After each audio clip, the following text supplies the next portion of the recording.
चला तर आज आपण करूया मस्त असा चटपटीत पनीर घोटाला. संडेला आपल्याला काहीतरी असं वेगळं लागतं. तर असा हा पनीर घोटाला नक्की तुम्ही एकदा ट्राय करा. त्याकरता मी घेतलं आहे पनीर. तर 200 ग्राम पनीर घेतलं आहे आणि पनीर हे किसून घ्यायचं. बारीक किसणीने किसून घ्यायचं. आता हे पनीर आपण थोडं बाजूला ठेवूया. गॅसवर ठेवलं आहे पॅन, त्यात घातलं आहे तेल. तेल आणि बटर घालायचं. 1 चमचाभर जिरं घालायचं आणि 2 मोठे कांदे बारीक कापलेले घालायचे. कांदा जितका बारीक कापतील तितका कापायचा. मस्त गुलाबी रंगावर परतून घ्यायचा.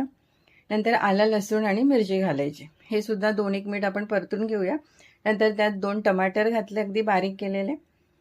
थोडंसं मीठ घालायचं आणि टमाटर 3 ते 4 मिनिट अगदी मऊ होतपर्यंत आणि त्याचा आंबटपणा जातपर्यंत आपण परतून घेऊया. नंतर तिखट, हळद, थोडं धणे पावडर घालायचं, चाट मसाला, पावभाजी मसाला आणि लाल तिखट घालायचं. थोडीशी कोथिंबीर घालायची आणि हा सर्व मसाला मिक्स करून घ्यायचा. यात थोडं पाणी घालायचं, झाकण ठेवायचं. हा मसाला 2-1 मिनिट आपण मस्त शिजवून घेऊया. नंतर यात घालायचं किसलेलं पनीर. गॅस कमी करायचा. कमी गॅसवर हे व्यवस्थित मस्त मिक्स करून घ्यायचं. नंतर यात घालायची थोडीशी कसुरी मेथी आणि 1 चमचा टोमॅटो केचप.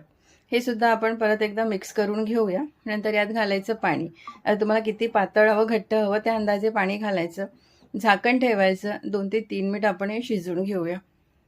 नंतर त्यात घालायचं थोडंसं चीज, कोथिंबीर आणि परत थोडंसं आपण चीज किसून घालायचं. आणि इथे मस्त असं चमचमीत आपलं पनीर घोटाला तयार आहे. एखाद्या संडेला तुम्ही नक्की ट्राय करून बघा, मस्त होतं.